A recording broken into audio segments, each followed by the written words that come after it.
ఉదయం నిద్రలేవగానే కొన్ని పనులు చేయడం వల్ల ధనవంతులు అయ్యే అవకాశాలు పుష్కలంగా లభిస్తాయి. ఈ పరిహారాలు పాటించడం వల్ల ఆర్థిక సమస్యలు తొలగిపోవడమే కాదు, ఇంట్లో పాజిటివ్ ఎనర్జీ ప్రవేశిస్తుంది.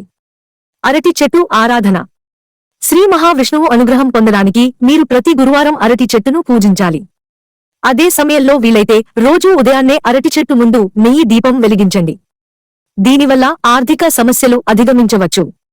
నీళ్లలో ఉప్పును కలిపి ఇంటిని తుడుచుకోవాలి.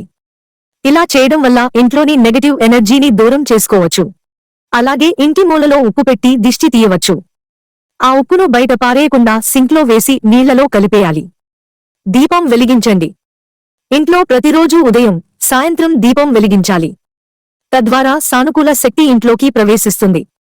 ఇంట్లో పూజలు సక్రమంగా చేస్తే జీవితంలో దుఃఖాలు, ధన సమస్యలు తొలగిపోతాయి. దీపం ఉన్న ఇంట్లోకి వెళ్లేందుకు లక్ష్మీదేవి ఇష్టపడుతుందని చెప్తారు. తులసి పూజ. ప్రతిరోజూ తులసికి అర్ఘ్యం సమర్పించాలి. అలాగే ఉదయం, సాయంత్రం తులసి ముందు నెయ్యి దీపం వెలిగించాలి. సూర్యునికి నీరు సమర్పించడం. సూర్యునికి రోజూ నీరు సమర్పించడం వల్ల జాతకంలో సూర్యగ్రహ స్థానం బలపడుతుంది. సూర్యగ్రహం గౌరవం, ప్రతిష్టకు సంబంధించినదిగా పరిగణిస్తారు.